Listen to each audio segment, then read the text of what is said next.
France Maghreb 2. Allez, merci de nous rejoindre. Bonjour tout le monde, ravi de vous retrouver. C'est l'émission Parler Psychologie comme tous les lundis avec Wiem Maghrebi. Je sais que vous l'attendez tous avec impatience.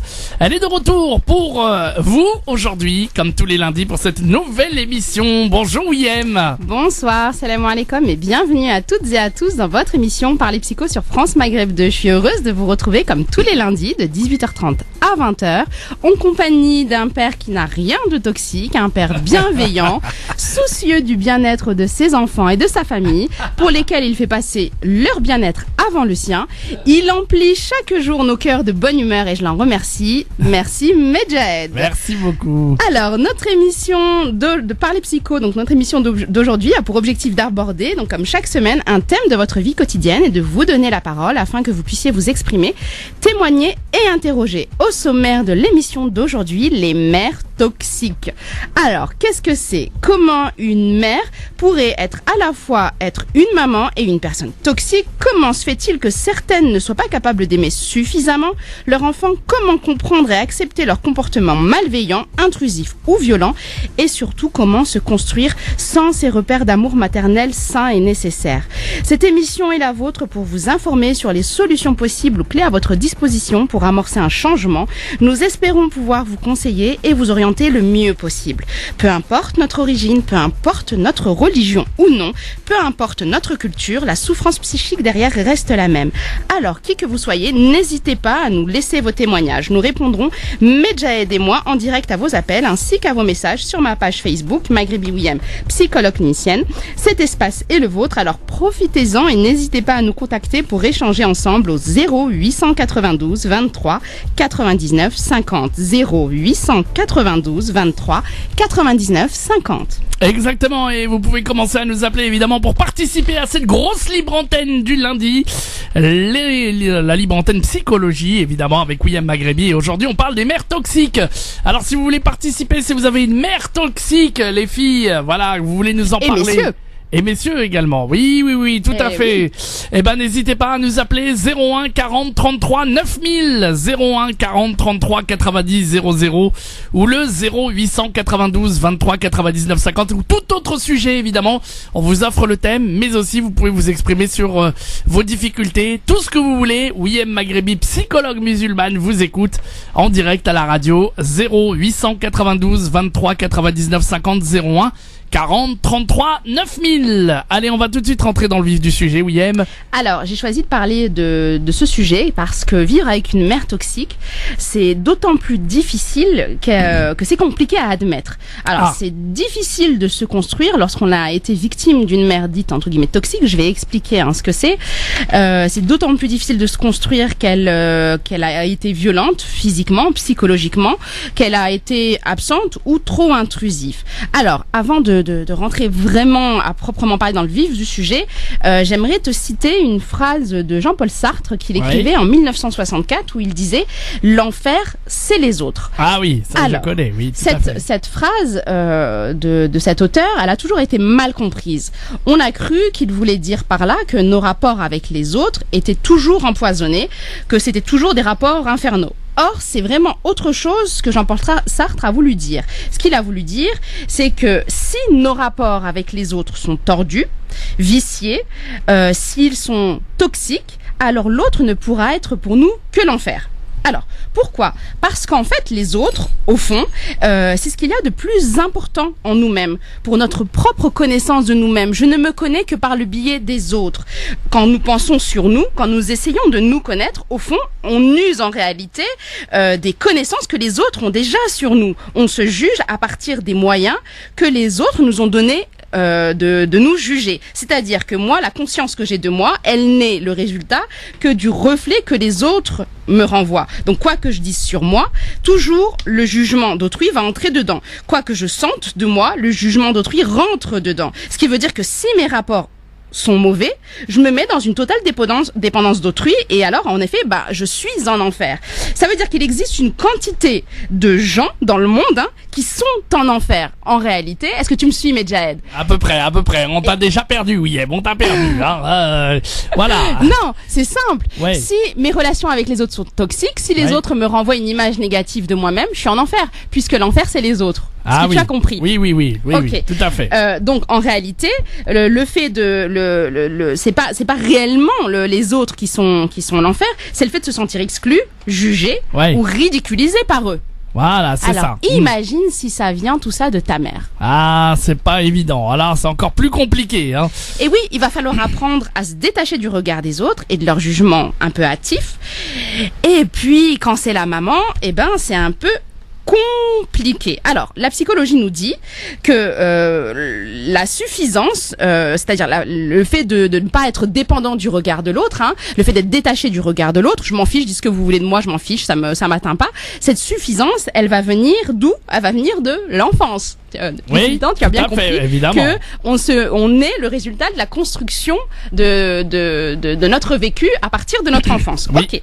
Si on m'a dit que j'étais le plus intelligent, le plus fort, pourquoi est-ce que j'aurais besoin que l'autre me rassure sur moi-même? Puisque depuis que je suis tout petit, on me dit que je suis le plus gentil, le plus intelligent, le meilleur des petits garçons, la meilleure des petites filles, que je suis la plus intelligente, la plus belle, etc. Si je grandis dans un contexte où, au contraire, ma mère me dit que je suis mauvaise, que je suis une mauvaise fille, que je suis bête, que je suis moche, que je suis nulle, d'où va venir ma sécurité interne? Ah bah là, elle est un voir. peu, là oui, non, elle est, puisque la sécurité, c'est la maman qui a un petit peu la première figure d'attachement. Ouais, c'est ça. La première personne qui est censée m'aimer, c'est ma mère. Ouais, bah oui. Jusque là, tu me suis. Ouais, Alors, tout à fait. donc, ce qu'il faut comprendre, c'est que en réalité, quand je parle de mère toxique, je parle pas de la femme en elle-même qui est toxique. Je parle de son fonctionnement elle est toxique dans le développement et l'accès à l'autonomie psychique de son enfant. C'est-à-dire que dans sa façon dont elle accompagne le processus de maturation de son enfant, quand on est petit et qu'on grandit, on est en développement, on mûrit, dans sa façon de l'accompagner, elle est toxique. C'est-à-dire qu'elle ne va pas l'aider à se construire sur le plan de son identité et de sa personnalité, mais également sur le plan de son estime de lui-même, donc l'amour qu'il a pour lui, de façon saine. Tu vois? Ouais. Alors, la relation entre la mère et l'enfant, elle est toujours fusionnelle. C'est comme ça. Un enfant, il sait pas prendre des décisions et réfléchir par lui-même. La façon dont il va s'aimer ne sera qu'à partir des qualificatifs que sa mère va lui attribuer. Si la relation est trop fusionnelle, même à l'âge adulte, je te donne un exemple. Il va se passer ce qui va suivre. Par exemple, tu prends un verre d'eau. Moi, c'est l'exemple que j'aime bien donner à mes patientes. Ouais. Alors, t'as bien compris que les sujets que je choisis sont toujours le reflet, la réalité de ce que j'ai en consultation et des messages que je vois sur Facebook. Tout à fait. Donc, l'exemple que moi j'aime bien donner à mes patientes, c'est l'exemple du verre d'eau. Supposons que tu sois un verre d'eau et que ta maman, bon, pardon pour l'image, mais c'est une image, c'est pour qu'on comprenne bien, ta maman ce soit une pièce. Si je mets cette pièce dans le verre d'eau, à un moment donné, si cette pièce reste trop longtemps dans le verre d'eau, l'eau ne va plus être claire, elle va plus être limpide, elle va être imprégnée de la toxicité de la pièce, de la toxicité de la pièce. Ouais, tout à fait. La pièce, elle va jamais se fondre à l'intérieur de l'eau. Ouais. Même si elle a l'illusion, l'espoir, le désir, l'envie de se fondre dans l'eau, elle n'y arrivera pas à la pièce. Par contre, l'eau, elle sera plus complètement saine, elle sera plus complètement pure. Et c'est exactement ce qui se passe dans les relations fusionnelles entre une mère et un enfant dans les relations toxiques. D'accord. Tu vois? Ouais, je vois. Alors, la mère toxique, elle va créer de façon inconsciente une relation de dépendance de ses enfants vis-à-vis d'elle. Elle va les enchaîner psychologiquement. Alors, par contre, donc je dis bien que c'est inconscient, elle s'en rend pas compte. Par contre, les injonctions, les demandes, les insultes, les critiques, tout ça, elle en a conscience, elle sait ce qu'elle est en train de faire. Mais la raison de son comportement, parfois de sa méchanceté avec ses enfants, ça, elle en a pas conscience. Donc, on n'est pas ici dans un objectif de diaboliser les mères toxiques, encore moins, et c'est là encore ceux qui me connaissent le savent, encore moins de rompre les liens du sang avec leur mère. C'est pas ça que je dis. C'est pas mon objectif aujourd'hui. L'objectif de l'émission, c'est de prendre conscience de leur comportement et de l'impact que cela a sur l'enfant et l'adulte en devenir, et par conséquent, de mettre du sens. Alors, quand je mets du sens, quand je trouve des excuses, quand j'attribue des causes à l'autre, ça me permet de mettre une distance entre moi et l'autre. L'objectif, c'est de mettre du sens pour que vous arriviez à vous détacher des actes et des comportements injustes vis-à-vis des comportements injustes que votre mère a vis-à-vis de vous. Pas de mettre une distance entre vous et votre mère. Je vous donne un exemple. Je comprends pas pourquoi ma mère me frappe, m'insulte ou me prive. Je comprends pas. Depuis toujours, elle me frappe pour rien, elle m'insulte pour rien ou elle me prive de mes besoins primaires. Moi, si je comprends pas, je vais me dire, c'est parce que je suis nulle, c'est parce que je suis mauvaise, c'est parce que je suis insolente, parce que je suis bête, parce que je suis une mauvaise croyante, parce que je suis destinée à l'enfer, comme le dit ma mère, parce que je l'ai contrariée. Non, le sens que vous allez devoir mettre, il va être différent. Il faudra se dire, elle me frappe, elle m'insulte ou elle me prive parce qu'elle va mal. Parce que je ne suis pas ce qu'elle veut, mais celle que je suis, elle est bien aussi. Celle que moi je suis, même si je suis pas celle qu'elle veut, c'est pas grave. Je suis quand même une bonne personne. Elle m'insulte, mais les insultes qu'elle a envers moi, en réalité, je les mérite pas. Il va falloir, et c'est l'objectif de cette émission, que vous parveniez à prendre conscience de ce qui se joue. Or, prendre conscience, ça suppose pas la révolte. Hein. Là, moi, je vous demande pas de vous révolter contre vos mères. C'est absolument pas l'objectif de cette émission. Non, il s'agit de prendre conscience et de prendre conscience de ce qui se joue et surtout de vous permettre de vous détacher psychiquement et d'être moins impacté émotionnellement par les propos de votre maman, tout en continuant à être une bonne fille. Mais une bonne fille différente. Eh oui, tout à fait. Donc si vous avez des témoignages, vous avez envie de parler à William Maghrébi, vous avez une mère toxique, mesdames ou mesdemoiselles ou messieurs également, et vous voulez nous en parler. On appelle ça une mère castratrice. Voilà, une mère, super. Le terme. Vous pouvez nous appeler dès maintenant. Les témoignages, déchaînez-vous en anonyme ou pas d'ailleurs. Il n'y a pas de souci. Un numéro de téléphone pour débarquer ici 0892 23 99 50. Étoile et le choix numéro 1 0892 23 99 50. Vous pouvez nous joindre aussi au 01 40 33 9000 01 40 33 90 00. Évidemment que vous pouvez nous appeler de partout, que vous soyez à Paris ou en région parisienne, mais aussi tous nos auditeurs de province. Clermont, Dijon, Reims, Amiens, Le Havre, Orléans, du côté de Metz, du côté de Marseille. Et je compte vraiment sur vous parce qu'on veut un maximum d'appels, un maximum de témoignages pour évidemment parler ensemble, pour débattre de ce que vous voulez aussi également.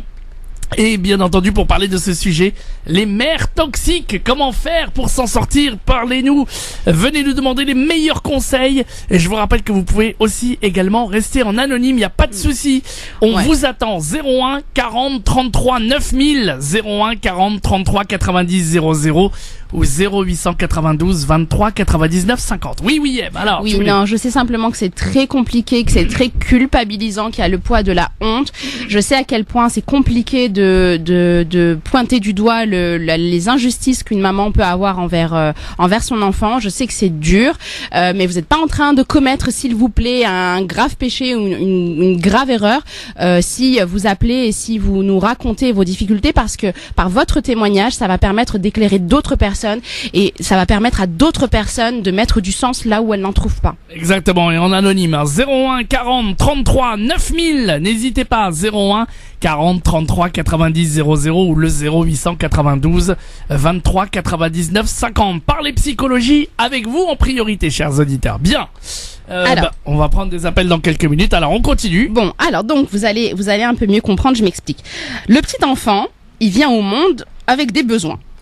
Et en grandissant, il va développer et découvrir des sentiments, des émotions. Il y a les besoins de survie, comme tout le monde connaît, le fait de manger, de boire, d'être soigné. Et puis il y a des besoins qui sont d'ordre psychologique. Un bébé, un enfant, il a besoin d'être aimé. Il a besoin ensuite en grandissant d'être compris, d'être respecté, d'être entendu, d'être écouté, guidé. La mère toxique, elle ne va pas parvenir, sans doute à cause de sa propre souffrance, elle va pas parvenir à respecter les besoins psychiques de son enfant, ni ce qu'il est. De gré ou de force, elle va essayer de le façonner selon l'image idéale qu'elle a de lui. C'est-à-dire que l'enfant, il va pas avoir le droit d'exister tel qu'il est. Ses besoins, ses sentiments propres sont systématiquement brimés parce que c'est considéré comme dangereux, anormal, marginal. Par exemple, moi, je suis une petite fille et j'ai envie de faire de la danse classique. Je rêve de faire de la danse classique, voilà. Et ma mère, si elle ne considère pas que c'est quelque chose de bien pour moi, parce qu'elle a d'autres projets de vie pour moi, elle va tout bonnement et purement et simplement me l'interdire, sans même me donner de contrepartie. Alors, comme je disais, l'enfant, il va pas avoir le droit d'exister tel qu'il est. Ça sera d'autant plus vrai que l'enfant va être différent du reste de la famille. S'il est plus sensible, s'il est plus faible, s'il est plus intelligent, s'il est moins beau, il va être encore plus rejeté. C'est un peu l'histoire de poil de carotte. Je sais pas si tu connais l'histoire de poil de carotte. Je connais le mec qui prenait des gifles à chaque fois. Eh ben oui, parce qu'il avait une mère toxique, il avait une maman maltraitante, parce qu'il était différent. Bah voilà, qu'il soit roux. Eh ben dites-nous, oui, il voulait qu'il soit roux et tout à fait poil de carotte, c'était trop bien. Roux, elle le rejetait. Tout à fait. Et d'ailleurs, n'hésitez pas vous aussi si vous avez des mères qui vous empêchent de faire des passions. Voilà, bah venez nous en parler aussi. Qui choisissent pour vous vos maris, qui choisissent pour vous le métier que vous devez faire, qui sont dans une double injonction. Il faut que tu te maries, mais qui veulent pas vous laisser partir de la maison. Venez nous dire tout ça. On a énormément d'exemples. Et ben voilà, les passions, dites-nous tout ça. Allez, on va commencer tout de suite, Wiem. D'accord. 0892 23 99 50. Étoile est le choix numéro 1 pour intervenir sur l'antenne. On va accueillir Naïma qui nous appelle de Maubeuge. Naïma, bonjour. Assalamu alaikum. Wa alaikum salam. Bienvenue à vous, Naïma. Donc, Jazakallah khairoun, Madame Ouem, pour votre partage et votre savoir. Et moi, je vous appelle un peu, c'est pas pour les mères toxiques, mais les pères toxiques. D'accord. J'espère pas faire un hors-sujet. Pas du tout. Enfin, j'ai vécu ça avec un père toxique qui était vraiment avec son fils, le premier, il était vraiment insupportable. Et je me disais même, mais pourquoi comment ne pas aimer son enfant? Bon, je me dis, bon, c'est parce que c'est le premier, c'est comme ça. Et mais le deuxième, c'était pareil. Et avec le temps et le recul, j'ai vu que c'était un pervers narcissique. Ouais.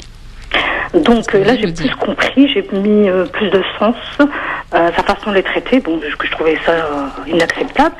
Mais je peux pas comprendre comment un pervers narcissique ne peut pas, sa façon d'aimer je n'arrive pas à réaliser, malgré que j'ai réussi à mettre des mots dans son comportement.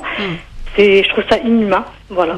Et j'aimerais savoir pourquoi il y a une telle jalousie qui s'installe entre le père, pervers narcissique, et l'enfant. Alors, déjà simplement, qu'est-ce qui vous fait dire, il faut déjà qu'on soit bien sûr du terme, qu'on soit d'accord sur le terme, sur l'appellation, qu'est-ce qui vous fait dire que c'est un pervers narcissique? Déjà vis-à-vis de moi, c'était toujours des critiques, il était toujours insatisfait, quoi que je fasse, quoi que je dise, moi j'étais toujours là, j'essayais de lui plaire. Avec le premier, ensuite, mon premier garçon que j'ai eu, c'était toujours il était toujours dans la critique, dans l'acharnement avec lui. Il me disait, oh, tu me caches des choses, dès qu'il fait des bêtises à l'école. Mais quand je lui disais, il le frappait, donc ça n'apportait rien. D'accord. Et parfois, à un moment donné, je l'ai appelé Pharaon. C'est pas possible. Pharaon, c'est tout pour lui. D'ailleurs, le véritable, je vous coupe, excusez-moi, Naïma, mais le véritable terme en psychologie, c'est tyran domestique. C'est pas pervers narcissique. Ça n'existe pas, le terme de pervers narcissique. Mais c'est ça, Pharaon.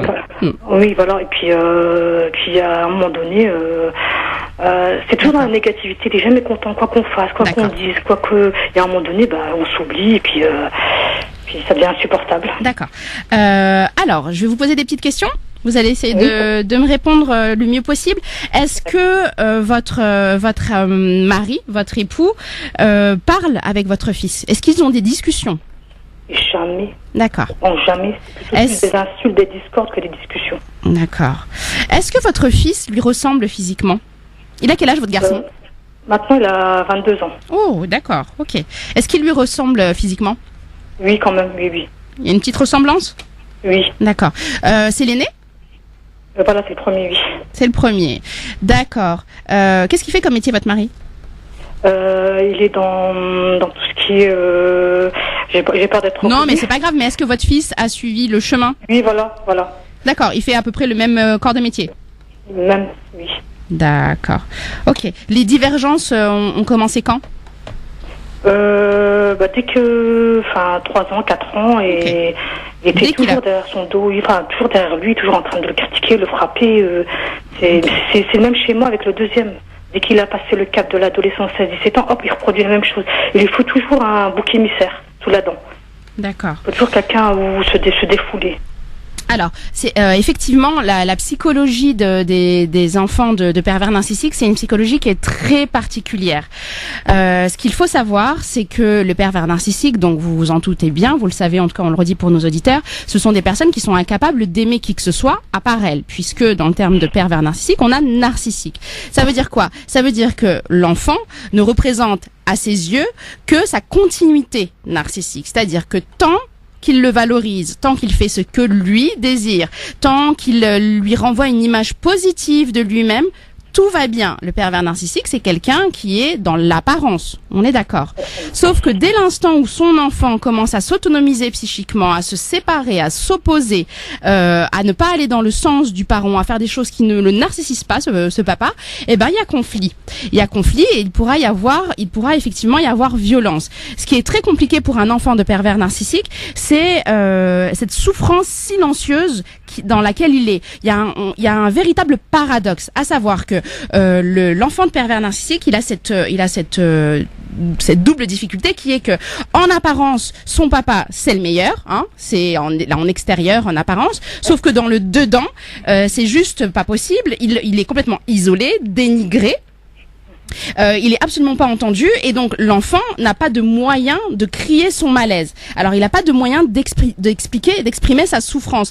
Très souvent, on verra chez ces enfants des troubles du comportement. On trouvera de l'agressivité, on trouvera des terreurs nocturnes, des troubles alimentaires, de la psychosomatisation, des allergies, une très grande difficulté à entrer dans les apprentissages, à faire des études. C'est très compliqué d'être un enfant de pervers narcissique. Moi, je ne cesse de le dire.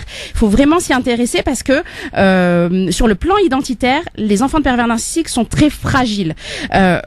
Ils développent soit, alors par mimétisme, le même comportement que celui qu'ils ont connu depuis toujours avec leur papa. Donc ils imitent entre guillemets le père ou la mère pervers narcissique. Soit ils deviennent potentiellement des dépendants affectifs.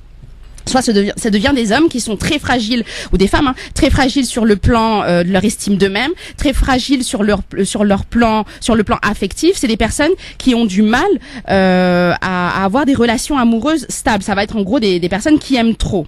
Alors pour bien que nos auditeurs le comprennent et entendent, le papa pervers narcissique ou la maman pervers narcissique, c'est souvent des hommes, en tout cas majoritairement, ce sont des hommes qui ne sont pas communicants, ce sont des hommes qui ne racontent pas leur histoire. Alors vous ne connaissez rien de l'histoire du papa. Il ne raconte pas sa vie, il ne se dévoile pas, il ne livre rien. L'enfant, il est incapable de se situer dans l'histoire dans l'histoire du parental, donc l'histoire du père. Il n'arrive pas à trouver sa place. Alors même si sur le plan civil, hein, du registre, il sait de qui il est l'enfant. Par contre, il va se sentir orphelin. C'est des enfants qui, même s'ils ont un père, c'est comme s'ils en avaient pas. C'est là où c'est très très compliqué. Le parent pervers narcissique, en fait, il va vivre avec son enfant, mais en réalité séparément. C'est encore plus difficile quand ils cohabitent sous le même toit. Alors quand les parents sont divorcés, c'est une chose, mais quand les parents sont encore ensemble, l'enfant n'existe pas. C'est très compliqué. Ils vivent en haut, dans la chambre, et moi en bas, et moi et lui en bas. C'est ça. Il n'y a pas de réunion familiale. Absolument pas. C'est l'autoritarisme, la dictature. C'est ça, ce que je te demande sans affect. fois. Et heureusement, grâce à vos émissions et tous les sites de psychologie, j'ai pu installer avec mes enfants un temps de dialogue pour qu'ils vivent un peu, ils parlent, et ils comprennent pas un peu pourquoi il est comme ça. C'est très important parce que très souvent, ce sont des enfants qui vont effectivement se réfugier dans le silence. Quand ils sont petits, on pourra les définir comme des enfants sages, mais arrivé à l'âge adulte, c'est compliqué parce que le silence, il se verrouille chez l'enfant et il va être dans l'incapacité à l'adolescence et à l'âge adulte de verbaliser ses émotions. L'enfant de pervers narcissique, c'est quelqu'un qui ne sait pas exprimer ses émotions, sauf de façon excessive, soit par les pleurs, soit par la colère, soit en tout cas par des raptus ou des passages à l'acte. C'est quelqu'un qui considère, les enfants de pervers narcissiques considèrent que c'est honteux de pleurer. Faut pas pleurer. C'est une fragilité, c'est un signe de faiblesse de pleurer. Alors que non, pas du tout. Très souvent, les enfants de pervers narcissiques, vous les reconnaissez parce que ils sont un peu raides. Le contact physique, c'est compliqué. Ils arrivent pas. Quand on les prend dans les bras, ils sont mal à l'aise. Ils supportent pas qu'on les embrasse ou qu'on les prenne dans les bras. C'est très compliqué pour eux parce qu'ils n'ont pas été enveloppés petits par la chaleur du parent, ils n'ont pas été étreints, ils n'ont pas été embrassés, non. Les coups, les insultes, c'est encore pire. Là, c'est encore pire. On est vraiment dans des sévices. On est dans de la maltraitance. C'est encore plus avec compliqué. Le deuxième, il avait un peu plus de caractère. Il lui a dit stop. Il a su répondre. Et malgré je lui dis c'est ton père, fais attention, c'est pas bien. Mais il a su lui mettre des barrières. Donc le deuxième deuxième, ça fait plus de 4 ans Oui, mais pas son fils, mais ils vivent dans le même toit. oui, mais la position de l'aîné, elle est très compliquée parce que le plus grand des enfants, c'est celui qui est le réceptacle de toutes les projections et de tous les désirs du parent. Il sent bien que en tant qu'aîné, il est un modèle pour les autres et il sent bien, bon inconsciemment, hein, il sent bien qu'il a un rôle à tenir et que il doit répondre aux injonctions du parent. Donc c'est encore plus compliqué pour l'aîné. Effectivement, c'est souvent les aînés et surtout en processus migratoire, surtout pour les enfants de migrants. Et je pèse mes mots quand je le dis, je l'invente pas. Il y a des études qui ont été faites en ethnopsychiatrie et en psychologie interculturelle. La position de l'aîné, elle est encore plus compliquée. C'est souvent les aînés en situation de migration qui développent de gros troubles. C'est souvent eux qui ont du mal à construire une vie de famille saine et normale. C'est souvent eux qui ont du mal à avoir un emploi stable. Et très souvent, ce sont les aînés qui rompent totalement les liens familiaux. Alors, comment s'est développé votre fils? Comment il va maintenant à 22 ans? Il a réussi à avoir une petite amie, donc ça va mieux pour lui, mais bon, il est tombé dans, j'ai eu des problèmes avec la justice, j'ai eu des problèmes il a eu un exutoire, il tombe souvent dans des addictions. Là, il fume, bon, c'est tout ce que je ça, voulais il pas. Il tombe dans des addictions. Il a eu des exutoires un peu, on va dire, pas très sains, mais bon, là, voilà. à force de parler avec lui, il me disait une fois, heureusement que t'es là, sinon j'aurais sombré encore pire. Et c'est ça. L'enfant de pervers narcissique, il développe très souvent des addictions, des dépendances. Et encore plus les garçons. Pourquoi? Enfin, en tout cas, encore plus les garçons vers des dépendances produits. Vers des dépendances à un psychotrope, parce que c'est beaucoup plus socialement admis qu'un enfant, qu'un garçon, en gros, prenne du cannabis ou du tabac qu'une fille. Les filles, elles ont plutôt tendance à être des dépendantes affectives ou des dépendantes ayant des troubles des conduites alimentaires. Pourquoi? Parce que quand je n'ai pas été suffisamment aimée, quand je ne suis pas sécurisée à l'intérieur de moi, quand je suis un affamé d'amour, que y a pas de communication entre moi et le parent que j'aime, eh ben, je vais avoir besoin en grandissant de combler ce vide. Je vais avoir l'illusion que le produit, ça va être ma béquille et que ça va m'aider à avancer dans la vie. C'est qu'une illusion. Et puis aussi parce que souvent ce sont des enfants, donc des adultes en devenir, qui n'ont pas appris à extérioriser, à exprimer leurs émotions parce que le père l'interdit ou la mère l'interdit. Et donc à partir du moment où on frappe son enfant, on lui dit, on frappe son enfant, hein, c'est le double paradoxe. On le frappe en plus on lui dit arrête de pleurer, puis on le frappe, hein, puis pourquoi tu pleures? Ouais, l'ambivalence dans l'attitude. Donc ce sont des enfants qui grandissent en se disant ouais, c'est une faiblesse de pleurer, je vais plus montrer que je pleure. Ils vont recevoir les coups, ils vont encaisser, ils ne vont plus exprimer leurs émotions. Et ils grandissent comme ça en se disant c'est une faiblesse de pleurer. Chaque fois qu'ils n'iront pas bien, plutôt que de pleurer, que de s'effondrer, ils iront vers un produit qui va anesthésier de façon illusoire, hein, momentanément leurs émotions. Bon, il nous reste 30 secondes. Qu'est-ce qu'on peut donner vraiment comme conseil à madame? C'est plus dur de quitter un pervers que de rester avec lui. Je sais pas si vous êtes d'accord avec moi. Alors, c'est très compliqué de quitter un pervers narcissique quand on est l'épouse, dans tous les cas. L'enfant, c'est encore autre chose. Mais quand on est une épouse ou une compagne de pervers narcissique, c'est très compliqué. Tout simplement parce que moi, c'est ce que je dis toujours et je continuerai à le dire, c'est que on est manipulé. Parce qu'on est manipulable. Le pervers narcissique, si on n'arrive pas à le quitter, c'est parce qu'il nous aliène, il nous manipule sur le plan psychique. Or, si moi je suis manipulée, c'est qu'il y a quelque chose en moi qui fait qu'il peut me manipuler. Très souvent, j'ai des failles, j'ai des fragilités, j'ai des blessures que lui a pu repérer et il se sert de ça. La personne qui est en couple avec un pervers narcissique, faut vraiment imaginer que vous êtes dans une toile d'araignée et que vous bougez dans tous les sens, vous n'arrivez pas à vous en sortir. C'est très compliqué et c'est très culpabilisant de ne pas parvenir à sortir d'une histoire quand on a été frappé, insulté, etc. Vous faites ce que vous pouvez. Si vous n'arrivez pas à le quitter, ce n'est pas pour rien. Très souvent, l'entourage n'est pas très compatissant devant les femmes qui sont maltraitées et malmenées et qui ne quittent pas le pervers narcissique. Si c'était si facile, vous y seriez parvenu depuis bien longtemps. Donc non, effectivement, c'est très compliqué. C'est très très compliqué. Ça a d'impact le fait que les enfants ne grandissent pas sans leur père après, enfin, sachant que c'est un pervers narcissique. Alors il vaut mieux pour un enfant de pervers narcissique, il vaut mieux grandir loin du père que de grandir avec le père. Merci beaucoup. On vous remercie en tout cas, on vous souhaite vraiment un bon courage madame en tout cas. Et merci de votre témoignage en direct. Et salutations à vos enfants. Faut lui dire courage, patience. Oui. Et courage à vous. Hein, et s'il le souhaite, et uniquement s'il le souhaite, il ne reproduira pas le schéma.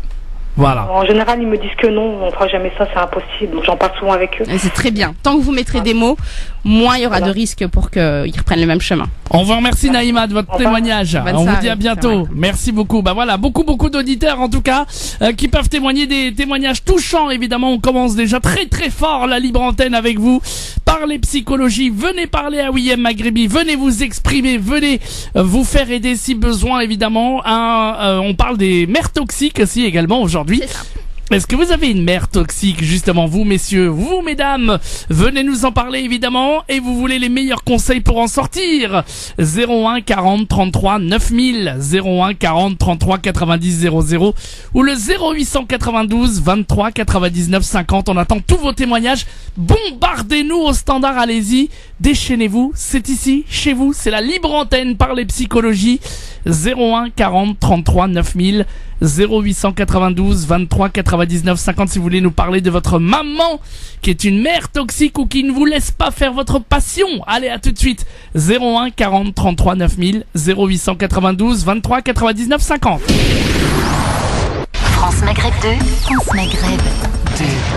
Sur 94 FM. À Clermont-Ferrand et toute sa région. L'émission Parler Psychologie avec William Maghribi, la grosse libre antenne du lundi en matière psychologie. Évidemment, n'hésitez pas les amis à participer. 0892 23 99 50. Vous faites la touche étoile, le choix numéro 1 si vous n'arrivez pas à avoir le standard. Vous serez prioritaire à ce numéro de téléphone. Et puis le 00 33 1 40 33 9000. Parler psychologie avec William Maghribi, psychologue musulmane, une psychologue de qualité pour vous rencontrer si vous voulez prendre un rendez-vous avec elle. Elle reçoit les femmes, les hommes, les couples et les enfants également. Donc n'hésitez pas si vous avez besoin de son aide à l'appeler à son cabinet pour prendre un rendez-vous. Je vous donne son numéro de téléphone. Elle est en région parisienne. C'est le 06 25 17 65 36. 06 25 17 65 36. Une véritable psychologue pour vous et une vraie professionnelle avec de l'expérience pour vous aider. N'hésitez pas à l'appeler et à lui envoyer un petit texto 06 25 17 65 36. Oui, pardonnez-moi. Oui. On parle donc des mères toxiques et des mères castratrices, c'est ça ? Exactement. Donc on a plein d'auditeurs qui veulent témoigner en anonyme, beaucoup aussi, au 0892 23 99 50. On a une auditrice qui est là et on va l'accueillir comme il se doit. Bonsoir madame. Allô ? Faut peut-être que j'appuie sur le bouton pour l'entendre. Est-ce que vous êtes là madame ? Elle est restée anonyme mais malheureusement On l'a perdu. On l'a perdu, elle a pas pu patienter malheureusement. En plus, donc c'est sur le 01, donc restez bien en ligne pour qu'on puisse vous prendre en ligne. Hein. Il y a plein d'auditeurs qui veulent parler, donc n'hésitez pas. 01 40 33 9000 ou si vous n'arrivez pas à nous joindre, 0892 23 99 50 étoile et le choix numéro 1 en direct sur France Maghreb 2. On vous attend. Allez, on va prendre un autre appel. Allô, bonjour. Oui, Bonsoir madame. Bonsoir. Bienvenue à vous. oui, merci. Alors enlevez-moi le haut-parleur s'il vous plaît pour qu'on vous entende bien. Alors, Un kit main libre ou un haut-parleur parce que vraiment on vous entend de loin. Hein.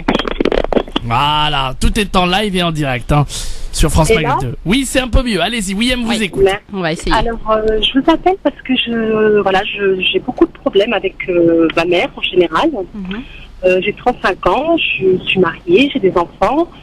Mais le problème, c'est que j'ai beau tout faire, absolument tout, tous les efforts possibles et imaginables, ça ne fonctionne pas. D'accord. C'est-à-dire, ça ne fonctionne pas. Ça fonctionne pas. J'ai toujours un avis négatif, D'accord. toujours rabaissé, toujours, je sais pas comment vous expliquer la chose, mais je suis arrivée même à un stade où, c'est malheureux ce que je vais dire, mais où je la supporte plus. Ouais, d'accord. Alors, on va essayer de voir ensemble s'il s'agit bien d'une mère toxique. D'accord ? Alors, est-ce que votre maman vous culpabilise ? Est-ce que c'est une mère qui a tendance à être culpabilisante ? C'est-à-dire ? C'est-à-dire à vous faire des reproches. Par exemple, à vous dire, je sais pas moi, des petites phrases. Oui. Des petites phrases du genre, il faut que tu m'aides, mais c'est dommage Non, que tu parce passes pas, que tu passes pas plus de temps avec moi. Non, parce que je n'arrive pas, on n'a pas cette complicité mère-fille. Je veux dire, si on reste 2 minutes dans la même pièce sans que ça gueule, c'est déjà pas mal. D'accord. Non, on n'a vraiment aucune sortie, aucune activité, rien du tout. Vraiment le bonjour et le au revoir. Oh, d'accord.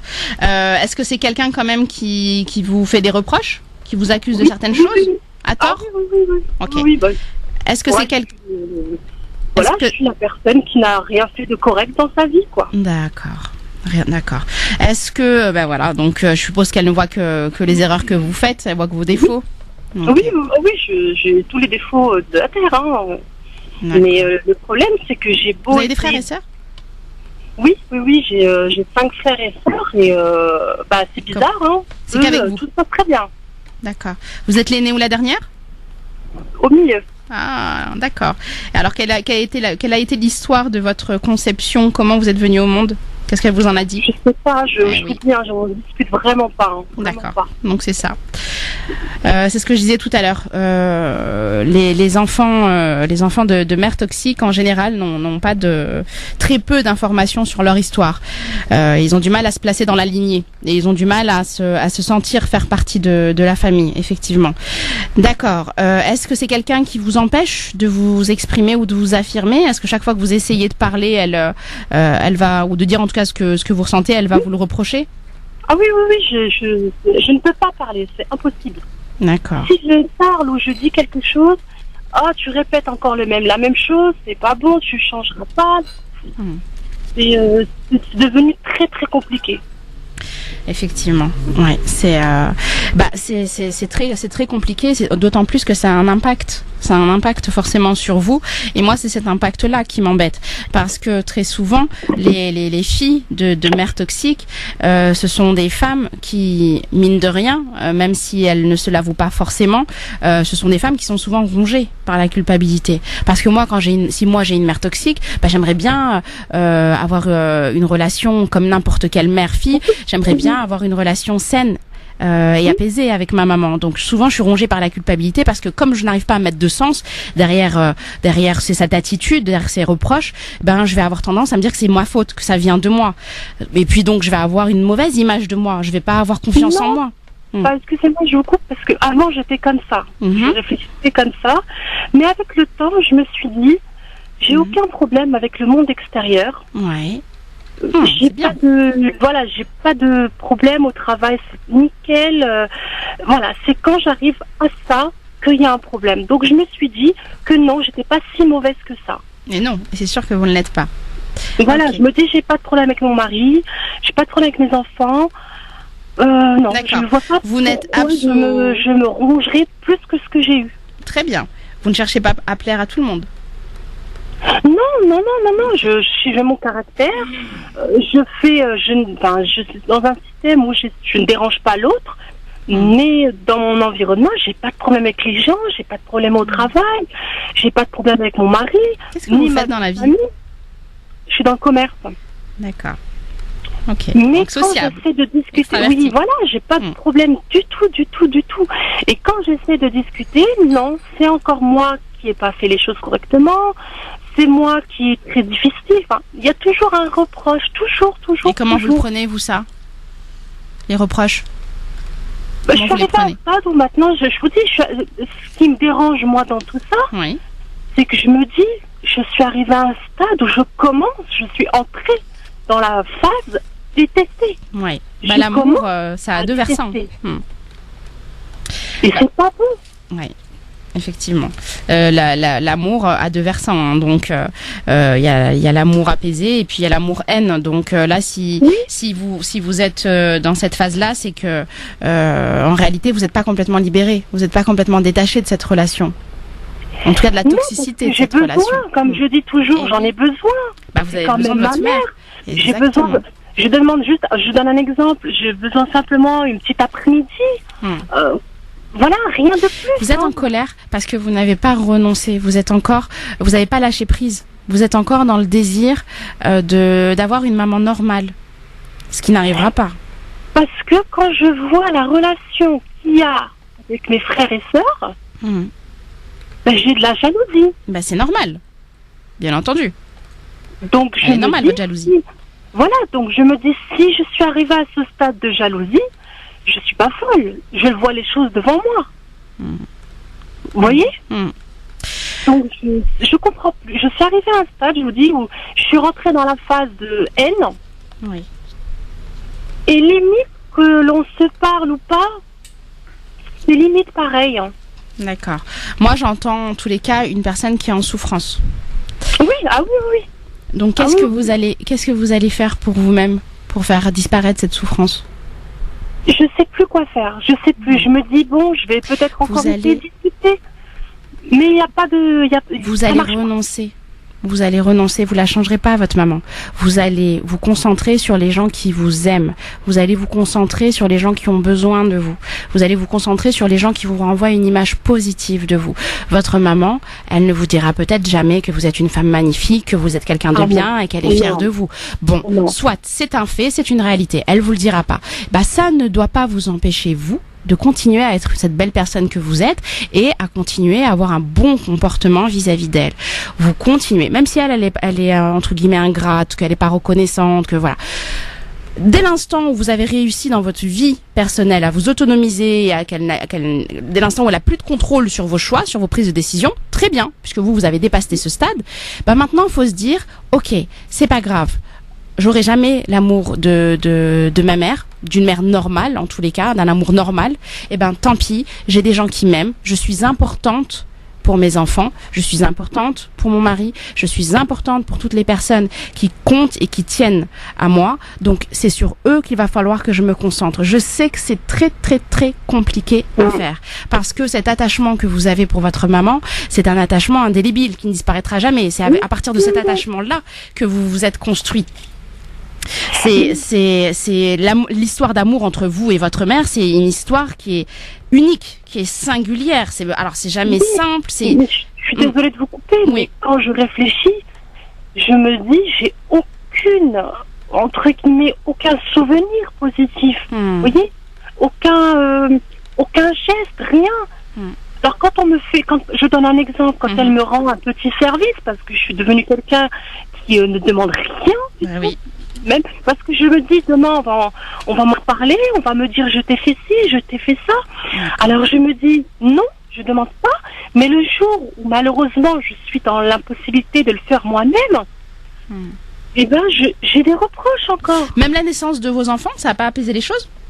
Ah non, je vous dis, pour ma mère, je suis un cas perdu. Je suis quelqu'un qui a raté ma vie, qui ne sert à rien, qui ne sait pas faire les bons choix, qui crée des problèmes. Alors que je vous dis, je me mets, je pourrais faire tomber le ciel pour elle. C'est pas vous avez dû sacrément remuer des choses en elle.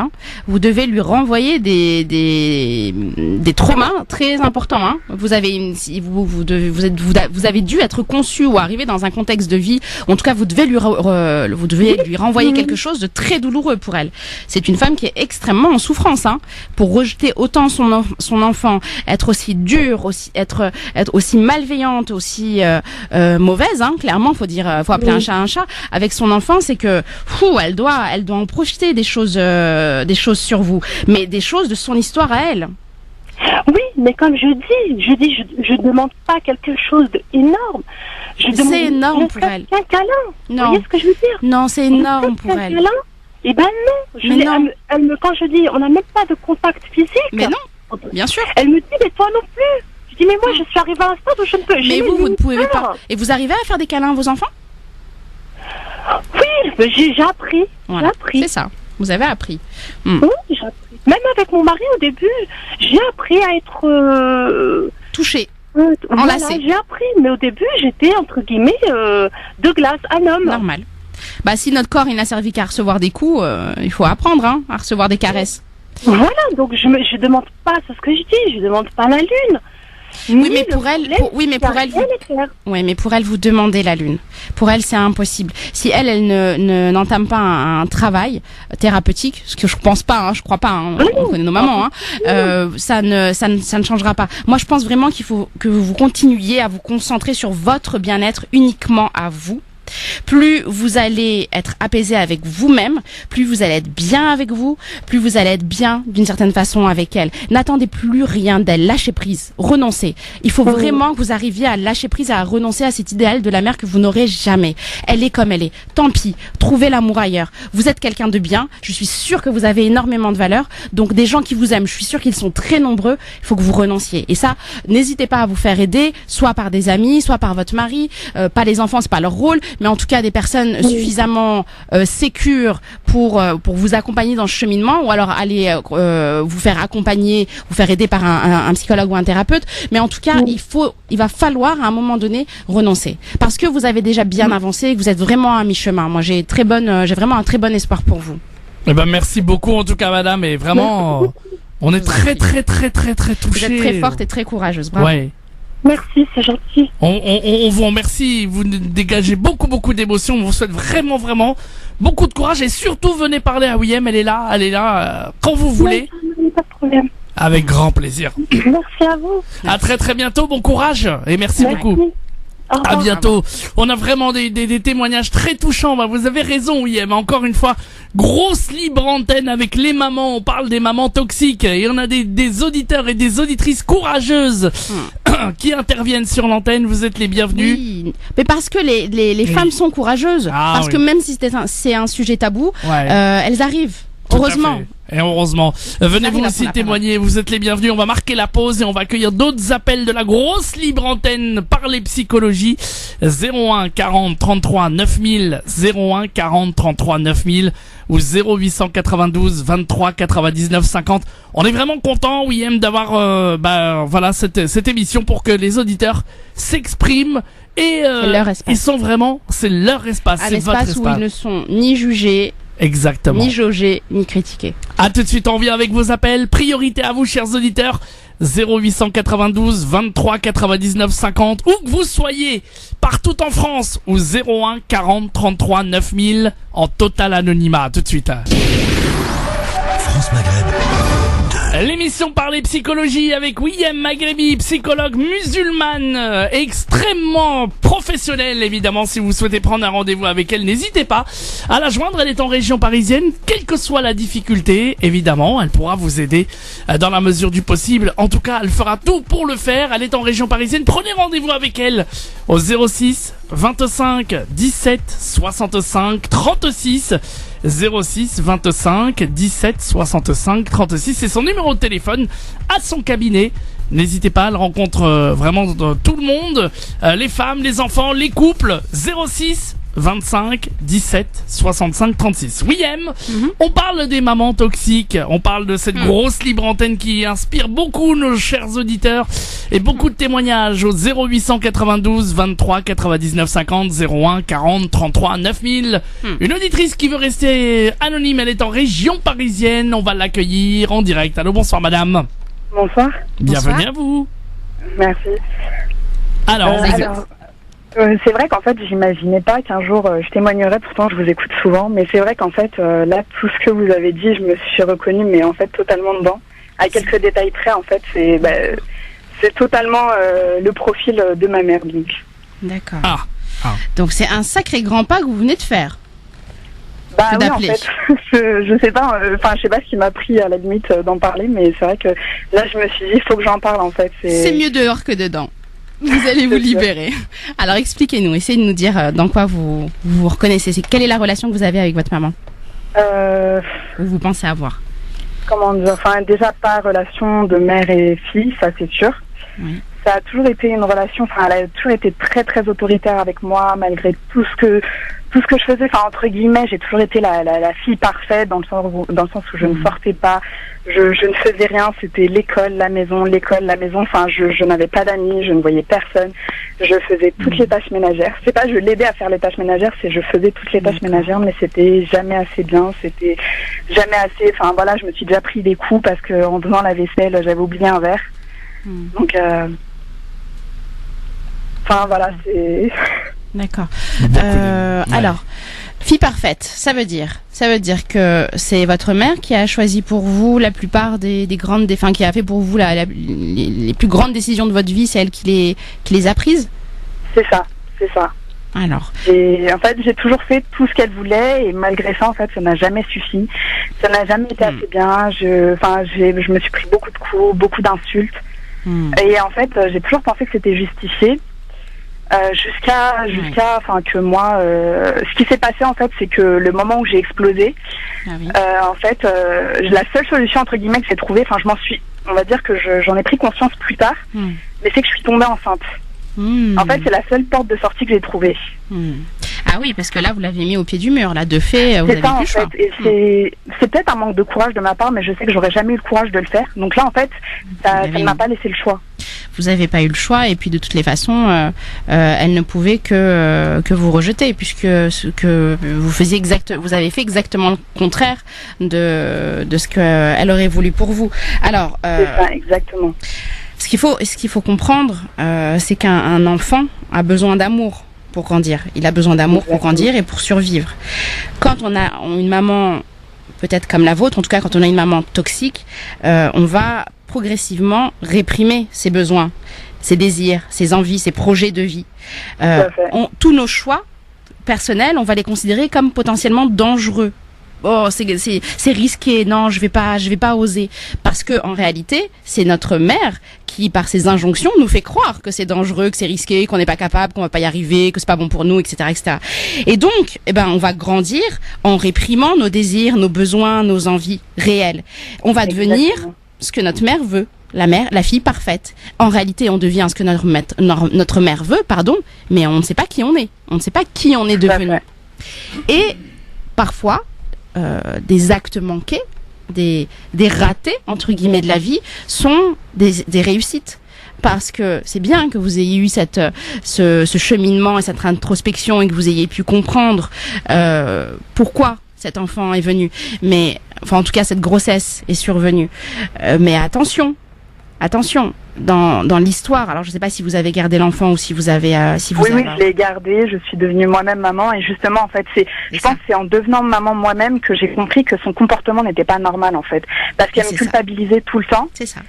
Parce qu'en fait juste pour expliquer rapidement, ma mère n'a pas été par ses parents, son père l'a abandonné, c'est les schémas qui se sa répètent. Mère l'a laissé à sa grand-mère en Algérie, et du coup ma mère a vraiment eu une vie pas facile, et en fait elle me culpabilisait tout le temps en me disant tu vois, toi t'as une mère, estime-toi heureuse, et en fait qui est là, qui vous aime, qui prend soin de vous, quelle qu'elle soit en fait, j'ai déjà cette chance d'avoir une mère. Oui, regarde, toi t'as une mère qui te nourrit, moi j'avais pas à manger, déjà estime-toi heureuse, en fait, et je me contentais de ça. C'est ça. Ce sont souvent des mamans qui sont extrêmement, exactement, c'est ce que vous êtes en train de décrire, qui sont extrêmement culpabilisantes. Et c'est d'autant plus compliqué justement de se séparer psychiquement de sa mère, de s'individualiser, de faire le contraire de ses choix en clair, que elle vient vous dire je t'ai aimé, je me suis sacrifiée pour toi, j'ai tout fait pour toi, tout le temps et pour la moindre chose. Maman, est-ce que juste cet après-midi, pour la première fois de ma vie, je peux sortir avec des amis juste une après-midi, 1 heure, après tout ce que j'ai fait pour vous, après tout ce que j'ai fait pour vous, pour la moindre chose. Mais alors, ce qu'il faut bien comprendre, c'est que quand votre mère elle vous dit ça, vous allez vous sentir extrêmement coupable. Pourquoi vous allez vous sentir coupable? Parce que vous allez avoir l'impression que vous devez être dans de la réciprocité. Elle s'est sacrifiée, donc moi aussi, il faut que je me sacrifie. Parce que elle s'est sacrifiée. Mais c'est pas si simple, attendez. Et qu'on soit bien clair, vous lui avez jamais demandé de vous sacrifier. Pour vous. C'est ça, et c'est comme je disais, c'est ce que j'ai compris en étant moi-même maman. Parce exactement. Que je sais que je n'aurais jamais ce comportement-là avec les enfants. Vous n'avez pas à lui rembourser cette dette d'une certaine façon que elle aurait envers vous. Vous lui avez pas demandé de se sacrifier pour vous. La façon dont vous pourriez entre guillemets lui rembourser cette dette, ce serait de vous sacrifier à votre tour. C'est-à-dire qu'à votre tour, alors quand je dis sacrifier, c'est un grand terme. Moi, je suis pas pour le fait qu'une femme sacrifie sa vie pour ses enfants, mais en gros, comment vous symboliquement vous pourriez lui rendre cette pseudo-dette qu'elle a mis sur votre tête, bah, c'est de vous occuper correctement de votre enfant. C'est d'aimer votre enfant et de vous être à votre tour, bienveillante, présente. Tout à fait. Aimante. Il faut lui dire, ok, tu t'es sacrifié pour moi, et moi je vais donner tout ce que tu m'as donné au suivant. Voilà, sauf que la mère toxique, elle accepte pas. J'ai jamais réussi à lui dire. Et même aujourd'hui, à l'heure d'aujourd'hui, on va dire que l'eau a coulé sous les ponts. Elle a mis énormément de temps à me reparler, mais bon voilà, maintenant mon enfant a 4 ans. Mais c'est vrai que, et puis même maintenant, en fait, quand on se revoit, je me remets automatiquement dans ce rôle de petite fille, et puis en fait, je lui dis rien. C'est ça. Et en fait, des fois, je suis même avec elle, on est avec mon fils, donc, et en fait, c'est tout de suite, pousse-toi, tu sais pas t'occuper des enfants, dégage, et en fait, je me laisse faire, parce que c'est mon enfant. C'est ça. Normalement, étant donné que vous êtes à ses yeux un enfant et que vous n'avez pas le droit à l'accès à l'autonomie, à l'indépendance, normalement, elle va chercher à vous contrôler ou en tout cas avoir une mainmise sur votre enfant. Normalement, elle va vous dire, ce que j'imagine, elle va vous dire que vous n'êtes pas une bonne mère, que vous ne savez pas faire les choses, que vous n'êtes pas capable, qu'elle sait mieux, etc., etc. Donc, tout à fait. Il suffit que mon enfant ait un rhume et tout de suite, tu vois, ton enfant est tombé malade. Alors que tous les enfants tombent malades. Mes frères et sœurs sont tombés malades parce que oui aussi, ma mère en fait m'imposait. Bon, ça s'est fait tout seul, mais voilà, j'étais l'aînée, c'est moi qui m'occupais de mes frères et sœurs. Et en fait, ma mère pendant ce temps-là, sortait, profitait. Et moi, je me disais, c'est normal. Elle a sacrifié sa vie pour nous. C'est normal que moi je lui rende l'appareil. C'est normal que maintenant elle fasse sa vie, etc. Et je sais plus où j'en étais. En fait, c'est vrai qu'avant de vous appeler, j'avais plein de choses en tête, et là tout se bouscule. Il faut la meilleure façon que vous aurez de gérer la situation, c'est d'assumer pleinement vos choix devant elle. Oui, je lui donne pas de Doliprane. Non, je lui donne pas de la soupe tous les soirs. Oui, on se fait des sandwichs, je lui fais un sandwich. Et alors, ça ne fait pas de moi une mauvaise mère, c'est mon enfant et je sais mieux que quiconque ce qui est bon pour mon enfant. Il faut. Ça, c'est vraiment. Ça, elle est pas capable de l'entendre. La seule chose à l'heure actuelle que je n'ai toujours pas réussi à faire. Ouais. Ça, elle va pas de toute façon être capable de l'entendre. Et puis même pour vous, il faudra faire attention à ne pas être trop inquiète de devenir comme votre mère. Moi, c'est souvent ce que je constate, c'est ça. Je m'inquiète pas du tout. Parce que, en fait, tout ce que moi j'ai pas eu de ma mère, je le donne fois 1000 à mon enfant. Attention, pas le côté fusionnel, je suis pas oppressante avec lui, mais vraiment, je lui donne tout l'amour que je peux lui donner. Enfin, il y a pas un jour où je lui dis pas que je l'aime, alors que moi, c'est pas du tout aussi ça. Alors, attention. Parce que là, dans ce que vous êtes en train de me dire, et dans ce que moi j'entends, dans ce que je comprends, c'est que souvent, et ça vient confirmer que vous effectivement vous avez bien eu une mère toxique. Très souvent, la fille d'une maman toxique, elle va avoir cette anxiété, cette peur de ne pas être à la hauteur de son enfant. Ça va être souvent une femme qui va avoir un idéal d'elle-même très très haut. Elle va se mettre une pression très importante de se dire, je vais moi être une bonne mère, je vais pas être aussi défaillante, aussi entre guillemets mauvaise que ma mère. Donc elle va viser. C'est vrai que je me compare beaucoup à ma mère à ce niveau-là. Et vous allez viser la perfection. C'est-à-dire qu'en fait, par votre idéal de perfection, sans que vous en ayez conscience, c'est votre façon à vous de réparer, de penser, de guérir en fait la blessure qu'a laissée en vous votre maman. Alors, si vous vous dites que vous allez être meilleur, si vous vous dites que le fait d'être mère c'est quelque chose qui doit devoir être parfait, moi j'ai peur pour vous. Attention, il y a la fatigue qui guette. Vous n'êtes pas une mère parfaite, il n'y a pas de bonne ou de mauvaise mère, vous faites ce que vous pouvez. Le plus important, et c'est de ça qu'a besoin votre enfant, c'est que vous soyez à son écoute et que vous arriviez à repérer la limite entre, ok, mes désirs à moi, c'est désir à lui. Mes besoins à moi, c'est besoin à lui. Et ça, ce n'est possible que à partir du moment où il y a une communication. Vous pouvez pas deviner les désirs, les rêves de vos enfants. La seule façon d'en avoir conscience, c'est de communiquer avec eux. C'est la seule solution, c'est le b.a.-ba, mais c'est la solution. Donc, attention à ne pas vouloir être exactement l'opposé de votre mère. Parce que, faut pas se leurrer, on est tous à un moment donné potentiellement toxiques pour nos enfants. Dès l'instant où on a des désirs, des envies pour eux et on ne les écoute pas, potentiellement on est toxique. Mais c'est pas grave.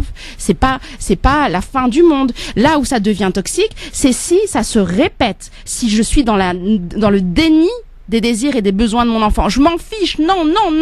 Et si je ne suis pas affectueuse, si je suis pas tendre, si je lui donne pas de câlin, si je lui donne pas d'amour, c'est-à-dire qu'il n'y a pas de compensation, s'il n'y a pas de contrepartie, là, c'est dangereux. Là, je suis toxique pour mon enfant. Mais après tout, on a tous des désirs pour nos enfants. Vous voyez, c'est là bien sûr.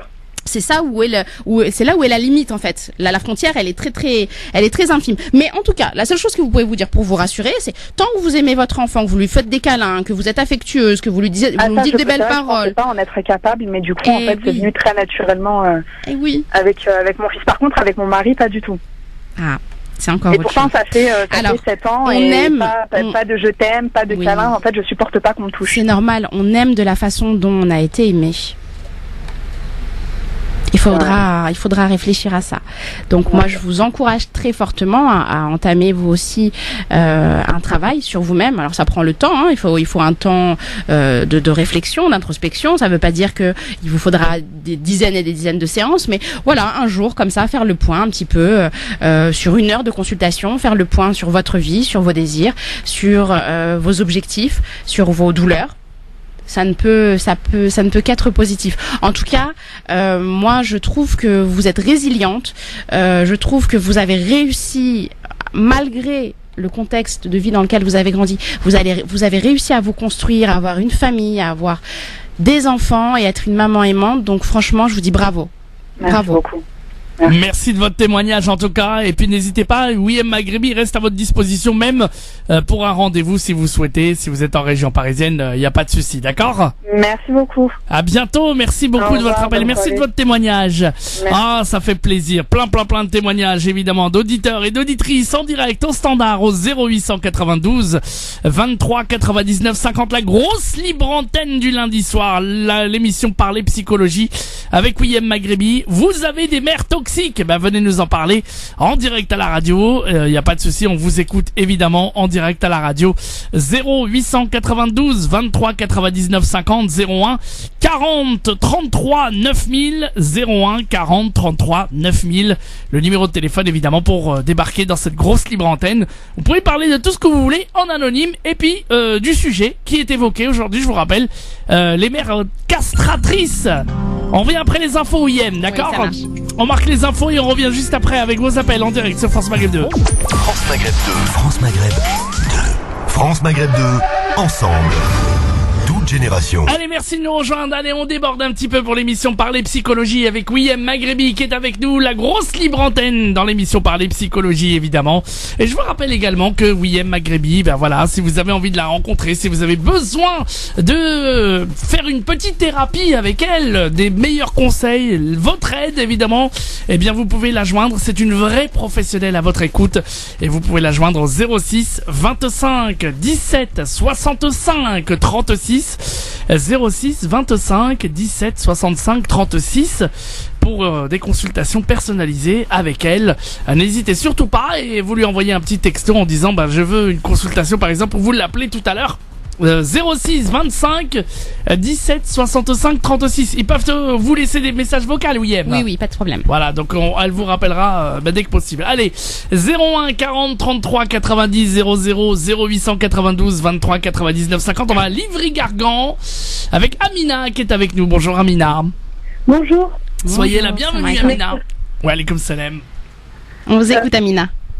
En fait, je voulais témoigner concernant les mères toxiques. J'ai pas pu écouter l'émission avant, donc je sais pas comment vous voulez que je témoigne, tout simplement. Écoutez, vous pouvez nous raconter votre histoire. Qu'est-ce qui vous fait penser que votre maman est une mère toxique? Beaucoup de choses. Beaucoup de choses. Allez, respirez, prenez vos aises, on est entre nous, tout va bien. Alors, d'accord. Donc, une mère toxique. Donc c'est une mère qui dans sa relation, dans sa façon d'être avec vous, va vous harceler dans l'amour qu'elle vous donne. C'est quelqu'un qui va faire que vous n'arriverez pas à vous affirmer sur le plan personnel. C'est quelqu'un qui cherchera à avoir un grand contrôle sur votre vie et sur celle de vos enfants. Est-ce que vous pensez que votre maman rentre dans ça? Oui. Oui, D'accord. alors déjà au niveau affectif, j'ai déjà été mariée 2 fois, aucun des époux que j'ai pu choisir n'était à la hauteur des exigences de ma mère. Ensuite, il y a eu une forme de main basse, tentative de main basse sur mes enfants. L'un de mes enfants m'a été retiré par ma mère pendant plusieurs années à l'étranger. D'accord. Voilà. Pendant plusieurs années, votre enfant était chez votre mère sans que vous ayez votre mot à dire. Exactement. C'est-à-dire que j'avais entamé une formation professionnelle. Ma mère s'était engagée à entre guillemets me servir de nounou pour mes jeunes enfants. J'en avais plusieurs. Et le plus jeune a été descendu ensuite ma mère lors d'un voyage de courtoisie dans notre pays d'origine. Elle a dit par souci pratique, j'emmène le petit dernier avec moi. Pas de souci, je ne voyais pas d'opposition. De toute façon, même si vous aviez voulu vous opposer, vous n'auriez pas pu parce que potentiellement elle devait déjà vous aliéner. Oui, mais j'ai envie de dire qu'on n'arrive jamais à lui dire non. Du moins parce qu'on est une fratrie, mais que moi, j'arrive jamais à lui dire non. C'est ça. De toute façon, la mère castratrice, elle mène ses enfants à la baguette. Hein. C'est elle qui décide de tout. C'est elle qui prend les décisions, même s'il s'agit de vos enfants. Et dès que je m'oppose, on rentre tout de suite dans un conflit où je suis vraiment punie. Peu importe l'âge que j'avais à l'époque, que j'ai 20 ans ou que j'en ai 25 ou 30, que je sois maman et qu'elle soit grand-mère, cela n'entre pas en ligne de jeu. Vous restez une enfant à ses yeux et elle restera un tyran. On est arrivé jusqu'à des coups. Je me suis décidée sur le conseil d'amis à porter plainte. C'était vraiment une démarche très douloureuse. Vous avez porté plainte contre votre maman ? Oui, et c'est allé jusqu'au tribunal. Elle a eu plusieurs mois de sursis pour violence. Et grâce à ça, je pense avoir pris conscience que ce que je trouvais normal ne l'était pas du tout. Oui, parce que la justice est venue prendre acte, elle est venue vous mettre dans la position de victime. Elle a rendu réel ce que vous n'arriviez même pas vous à exprimer. Symboliquement, c'est très important. Ça a été un tiers séparateur. Le juge, en tout cas la justice, a pris cette fonction de tiers séparateur, de vous séparer, de vous défusionner sur le plan du réel de votre maman. Oui. Exactement. Parce qu'à partir de cette décision de justice, forcément, les relations étaient plus que tendues, donc il était nécessaire pour mon intégrité physique de mettre de la distance, et pour elle ne voulait plus entendre parler de moi. Et finalement, c'est ce qui fait que des années plus tard, ça m'a sauvée. Quand là j'ai pu reprendre contact avec ma famille, etc., je regarde mon parcours et celui du reste de ma famille, il y a toujours l'empreinte de ma mère dessus, sur les choix affectifs, sur les choix professionnels, sur les choix de vie, tandis que les miens, j'ai pas dit qu'ils étaient mieux ou quoi que ce soit, mais ce sont les miens. Même si j'ai certainement fait des erreurs ou quoi que ce soit. Ce sont vos erreurs. Voilà, oui. Et c'est beaucoup plus facile à accepter. Il y a beaucoup moins d'amertume, d'aigreur ou de regret par rapport à ça, en se disant, finalement, j'ai choisi. Comme quand on croque dans une pomme, au lieu de croquer dans une poire et que la pomme est pas bonne, finalement. On se dit, tant pis, c'est moi qui avais choisi. C'est pas bon, ça passe. Exactement. Juste simplement, je voudrais rebondir sur ce que vous nous évoquiez par rapport aux violences de votre maman. Alors, juste une petite parenthèse. La mère toxique, elle est violente physiquement, potentiellement violente. Et si elle n'est pas violente physiquement, très souvent, la mère toxique, elle va faire que la famille va être toxique. Toute la famille va se mettre à dysfonctionner et toute la famille va devenir toxique en fait pour l'enfant qui est désigné comme le mauvais objet. Donc, dès l'instant où toute la famille devient toxique, très souvent, les fils, donc les frères dans la fratrie, les fils ou le père, mais souvent les frères, moi c'est ce que je constate, et surtout dans notre communauté, les frères vont pouvoir frapper, maltraiter, battre l'enfant qui est désigné comme le mauvais objet sans que la mère ne réagisse. Elle aura aucune réaction. Il peut te frapper, il n'y a pas de problème. Il y a eu une tentative de la part de mon frère de me frapper, et c'est mon compagnon actuel, mon mari actuel, qui s'est opposé pour éviter que je prenne des coups. À tel point que votre mari n'existe pas. Sur injonction de ma mère, toute la fratrie qui était présente, sauf 2 sur 4, non, 3 sur 5 ont tenté de lever la main sur moi. Eh oui. C'était un déchaînement de violence, et en fait, lorsque j'ai repris contact avec eux, lorsqu'on leur demande mais quel était le fondement de tout ça, ils pourront pas vous répondre. On ne sait pas. On ne sait pas. On n'avait rien à te reprocher dans les faits. On ne comprend pas. On a jeté de l'huile sur le feu. On ne comprend pas. Toute la haine, toutes les frustrations, toutes les émotions négatives, toutes les incompréhensions, vous devenez le bouc émissaire. Et puis il y a aussi ce désir, cet espoir inconscient de satisfaire la mère toute puissante, pour qu'elle soit fière enfin de nous. tant qu'à être mauvais et méchant avec l'autre membre de la fratrie, tant qu'à être injuste, pourvu que ma mère m'aime et me regarde. Mais ce jeu-là, en fait, c'est bizarre parce que on est beaucoup des demi-frères et sœurs, des quarts de frères et sœurs. Et pour certains, on a vécu ensemble et pour d'autres non. Et pour ceux avec lesquels on a vécu ensemble, on était tellement soudés que je ne m'attendais vraiment pas à ce qu'un jour, les uns après les autres se retournent, on se retourne les uns contre les autres, parce que j'ai fait certainement partie à un moment de cette manipulation où j'étais pas tendre avec mes sœurs, mais parce que ma mère alimentait cela en me disant mais regarde ce qu'elles ont fait, regarde ce qu'elles font subir, regarde, elles me rendent malheureuse, regarde, toi qui es grande, tu peux intervenir, et ainsi de suite. C'est pas dans son intérêt que vous vous entendiez bien avec vos frères et sœurs. Le tyran, c'est quelqu'un qui divise pour mieux régner. C'est dans son intérêt que ses enfants ne s'entendent pas, parce qu'ils risqueraient de se liguer contre elles. Et ça, sur le moment, on s'en rend pas compte. On vit comme dans un microcosme. On voit bien que les autres familles à côté, on entend parler de familles normales, de familles soudées, où tout le monde est souriant, où il y a des petites broutilles, etc. Mais on est dans un cycle de violence, des mots très durs à tour de rôle pour chacun de mes frères et sœurs.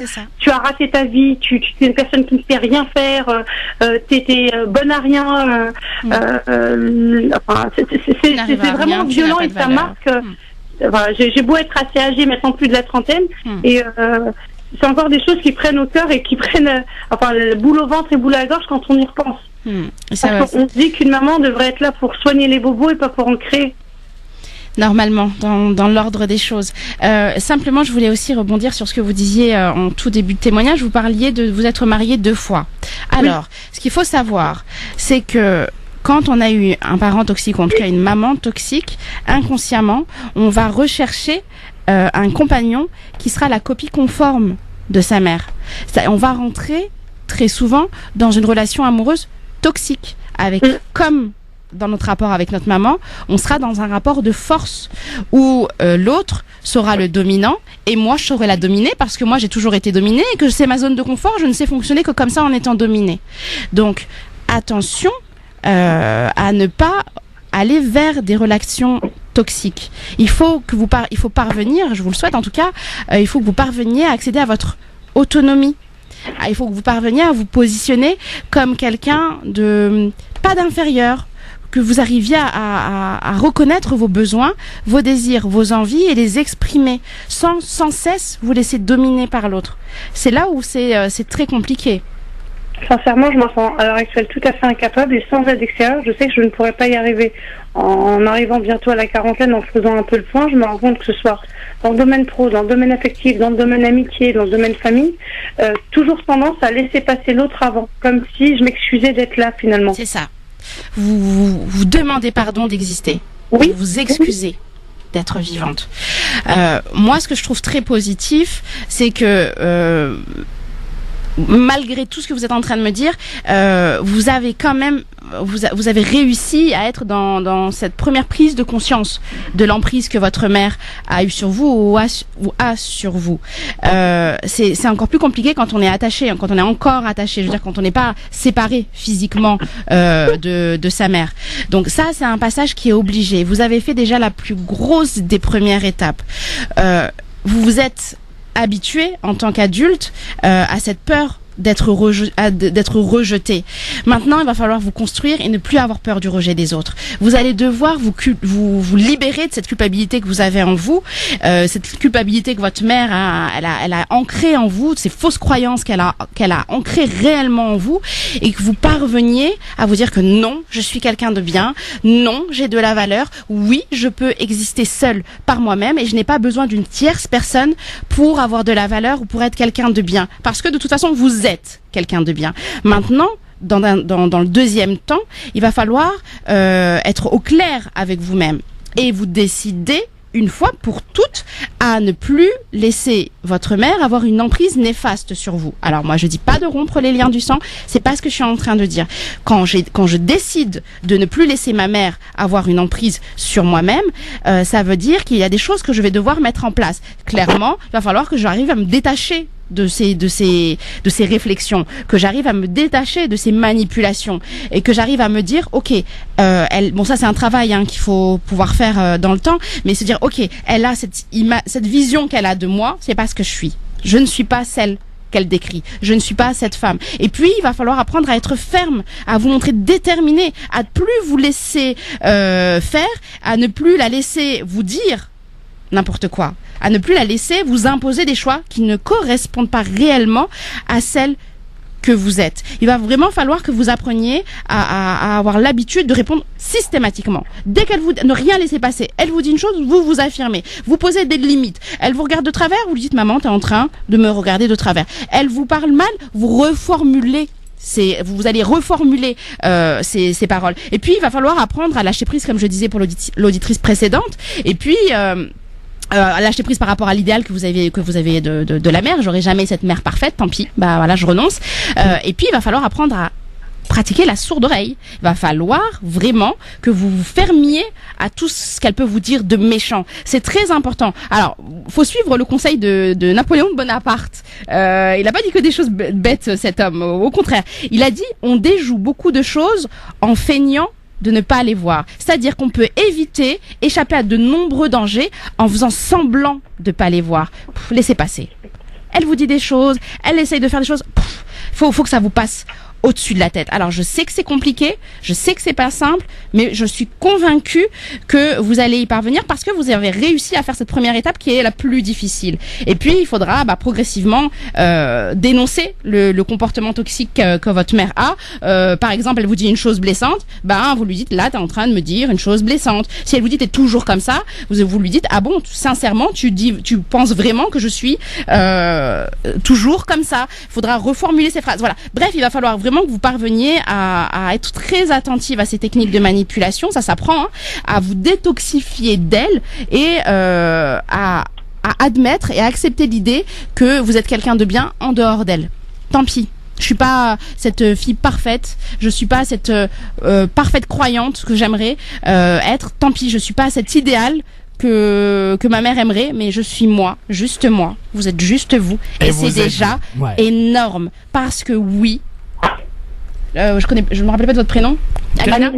Parce que oui, Amina, on peut vous aimer tel que vous êtes, avec vos défauts, avec votre mauvais caractère, avec votre saute d'humeur. On peut vous aimer même si vous n'êtes pas parfaite, même si vous ne faites pas les choses bien. Oui, on doit pouvoir vous aimer juste pour ce que vous êtes. Et c'est ça le véritable amour. On vous remercie Amina de nous avoir appelé et puis on reste à votre disposition. Vous nous appelez quand vous voulez pour participer en tout cas. D'accord, merci beaucoup. Un gros coucou à vous, à bientôt. Merci beaucoup Amina. Et ben voilà, d'autres conseils évidemment. Allez, on va prendre les derniers appels en direct. Est-ce que vous avez vous aussi une mère toxique? Est-ce que vous voulez nous en parler? Est-ce que vous voulez participer à cette grosse libre antenne avec Ouihem Maghrebi, psychologue musulmane? 01 40 33 9000, 01 40 33 9000. Et si vous arrivez pas à nous joindre aussi, eh ben vous pouvez nous joindre au 0892 23 99 50.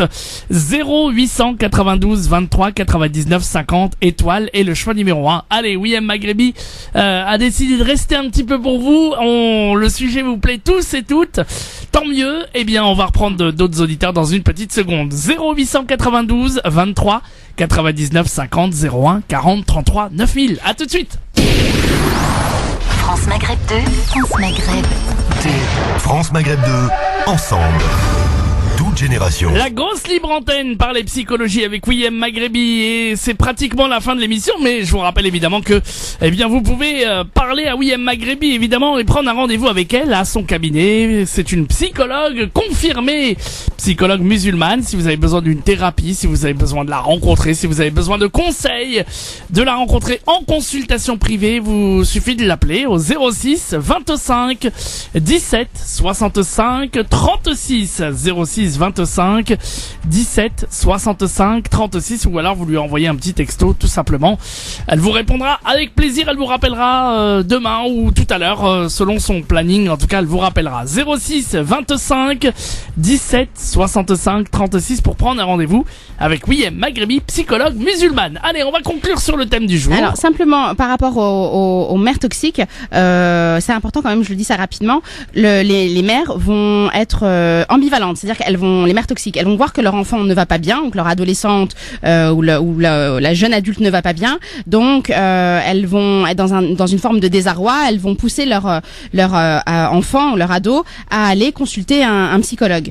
Sauf que ces femmes sont dans une ambivalence qui est typique de la mère toxique, du pervers même narcissique en général. Elles vont sentir qu'elles sont en danger parce que elles savent bien intuitivement que c'est de leur fait, que si leur fille ou leur fils ne va pas bien, c'est parce c'est elle qui a saboté, qui a été toxique dans le développement psychique de leur enfant, et donc elles vont d'un côté dire au psy, moi je le vois en consultation, allez, occupez-vous de ma fille, mais d'un autre côté, il faut surtout pas que vous changiez quoi que ce soit. Juste un petit clin d'œil à une de mes patientes, à chaque fois qu'elle vient en consultation, à chaque fois, c'est systématique, elle reçoit des appels intempestifs de sa mère. Sa mère sent tellement le danger que c'est pour sa fille que c'est pour elle que sa fille puisse réaliser à quel point elle est toxique vis-à-vis de son enfant, que elle l'harcèle de coups de téléphone pendant les séances. Ou alors j'ai en tête une autre maman qui dit simplement ta psy c'est la pire de la pire qui soit, c'est une mauvaise croyante, etc., etc. Elle va dénigrer, et c'est exactement ce que va faire la mère toxique. Elle va dénigrer tout ce que l'enfant pourra faire de bien pour elle. Faire une psychothérapie parce qu'elle en a besoin, non, la maman sera pas d'accord. Faire des études, non, elle sera pas d'accord. Les choix amoureux, non, elle sera pas d'accord. Donc c'est très compliqué d'entamer un travail thérapeutique quand on a une mère toxique et qu'elle est au courant de ce travail thérapeutique. Alors, et juste, j'aurais aimé qu'on puisse très rapidement parler de ça parce que c'est important. On a parlé dans tous les témoignages qu'on a eu de relations mère-fille, mais on n'a pas parlé des relations mère-fils. Alors ça aussi, c'est extrêmement important d'en parler. C'est un sujet qui est très tabou, mais qui est juste énorme entre guillemets dans notre communauté. Très souvent, on sait, nous, psychologues, que des fils qui vont être élevés de façon trop proche, quand il y a trop de proximité psychique entre la mère et son fils, très souvent, on sait que ça ne va pas devenir des hommes qui sont proches des femmes, ça deviendra des hommes qui auront peur des femmes. Encore plus si le père était absent ou si le père a été évincé dans la relation entre la mère et le fils, c'est-à-dire qu'il n'a pas pu jouer son rôle de tiers séparateur. J'arrête pas d'en parler, donc j'invite nos auditeurs à aller regarder du côté des définitions de ce que c'est que le père, le tiers séparateur. Mais en fait, la mère, comme il n'y a pas de tierce personne, elle va complètement s'approprier son fils. Il va venir prendre la place même de l'homme, du mari. Symboliquement, on n'est pas dans de l'inceste. Et le fils, il va d'une certaine façon devenir lui aussi dépendant de sa mère. Il pourra pas devenir un homme, sauf si c'est sa maman qui lui dit de devenir un homme. Il pourra pas prendre des décisions, sauf si c'est sa mère qui lui l'autorise à prendre des décisions. C'est souvent la mère qui va choisir sa future femme. C'est elle qui aura celle qui mettra en place son plan amoureux. C'est elle qui va choisir pour lui qui sera suffisamment digne d'elle, la mère, pas de lui, qui sera suffisamment digne d'elle pour prendre cette place qu'elle veut bien de temps en temps prêter, surtout pas donner, cette place auprès de son fils. Ce qui fait des relations très compliquées entre la belle-fille et le fils. On en a parlé, c'était l'émission précédente, même si on n'a pas complètement pu développer. Mais moi, j'en connais qui m'appellent en catastrophe, qui m'harcèlent et qui harcèlent même la police, parce que n'arrivent pas à joindre leur fils. Non, c'est juste que votre fils, il est parti en vacances avec sa femme et qu'il faut le laisser un peu tranquille à un moment donné. C'est des femmes qui vont vouloir contrôler, même adultes, qui vont vouloir contrôler leur fils dans le choix de l'achat d'une maison, dans le choix de leur destination de vacances, dans le choix des prénoms des enfants. Elles veulent avoir une mainmise sur tout. Elles vont s'accaparer l'argent de leur fils, à tel point que le fils, il va s'empêcher de faire des vacances, il va se priver de vacances, ou il va se priver d'avoir des choses qui lui font du bien ou qui vont lui permettre de s'épanouir. Parce que il va tout donner à sa mère. Parce que souvent, ce sont des femmes qui sont hystériques, qui sont égoïstes, qui sont manipulatrices, qui sont toxiques. L'autre n'existe pas. L'enfant, il devient la marionnette de sa mère, castratrice. C'est ça, il est émasculé cet enfant. Il n'arrive pas à s'exprimer en tant qu'homme, prendre sa place d'homme. Alors oui, je sais que la mère, c'est la première femme qu'on aime dans la vie quand on est un homme. Oui, mais c'est la toute première femme de la vie. En aucun cas, elle ne doit être la dernière. En aucun cas, cet amour doit l'empêcher d'accéder à une autre forme d'amour, qui est l'amour qu'on pourra avoir avec son épouse ou sa conjointe ou voilà. Ce sont souvent des mères qui veulent dominer les hommes, qui veulent les faire marcher, leurs fils, qui veulent les faire marcher à la baguette. Elles veulent avoir une autorité sur leur fils. Et moi, ça m'embête un peu pour ces garçons, parce que ces garçons, ils risquent. Et c'est là où est la menace. Très souvent, ce sont des fils, des garçons qui risquent de, eux aussi, aller vers des relations toxiques, et eux aussi d'aller vers des mères, des épouses, c'est un lapsus, d'aller vers des épouses qui les dominent ou qui les asphyxient ou qui les humilient. Faut vraiment essayer. Une fois qu'on a pris conscience de ce contrôle, de cette mainmise qu'a notre mère sur nous quand on est un homme, il faut vraiment essayer de s'en détacher le plus possible. D'ailleurs, écoutez ce que vous dit votre épouse, écoutez ce que vous disent les autres. Très souvent, les autres vous diront mais elle est malsaine votre relation. Mais c'est pas normal. Si votre femme vous dit mais va te marier avec ta mère pendant que tu y es, c'est qu'il y a quelque chose qui ne va pas. C'est qu'il y a vraiment un gros problème. Donc, essayez le plus possible d'accorder du temps à votre épouse, de pas toujours donner des raisons à votre mère. Elle ne doit pas être omniprésente chez vous. Elle ne doit pas avoir les clés de chez vous. Elle ne doit pas décider pour vous de ce que vous devez faire ou non. Et puis, essayez le plus possible d'être à l'écoute de qui vous êtes, même si c'est effectivement très compliqué. Eh ben merci beaucoup Wiem, en tout cas Maghrebi, pour ce sujet qui a intéressé beaucoup d'auditeurs. En tout cas, on aura l'occasion d'en reparler évidemment, peut-être un autre jour évidemment. Merci à vous Wiem. Je vous rappelle évidemment que vous pouvez joindre Wiem Maghrebi à son cabinet. Je vous redonne son numéro de téléphone, ses coordonnées. Si vous avez besoin d'une thérapie, si vous avez besoin de la rencontrer en privé, eh bien vous pouvez la joindre au 06 25 17 65 36. 06 25 17 65 36. Alors, allez, un petit dernier simplement, mot. Voilà, pour conclure, vous avez compris, en tout cas, c'était notre objectif aujourd'hui au cours de cette émission.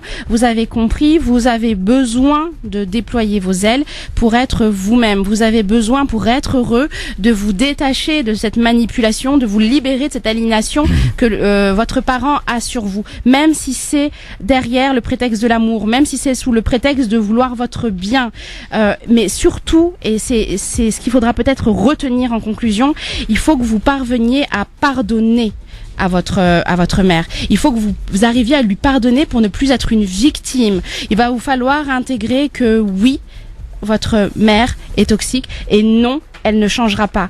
Non, il n'y a plus de miracle de nos jours, même si notre Seigneur est capable de tout. Il faut vraiment que vous arriviez à vous détacher de cet espoir illusoire qu'un jour, votre mère sera cette mère idéale. Parce qu'en réalité, tant que vous resterez dans ça, tant que vous serez dans de l'autodestruction, il faut vraiment que vous arriviez à lui pardonner et à vous dire que vous n'êtes pas responsable de ce qu'elle vous a fait subir, que vous n'êtes pas responsable de l'image qu'elle a de vous, et que c'est la seule façon pour vous de vous affranchir de cette forme de pouvoir qu'elle a en vous, qu'elle a sur vous. Donc, je te souhaite, Medjahed, je me souhaite et je souhaite à tous nos auditeurs la paix du cœur et de devenir des clés du bien. France Maghreb 2, France Maghreb 2. France Maghreb 2, ensemble. Toute génération.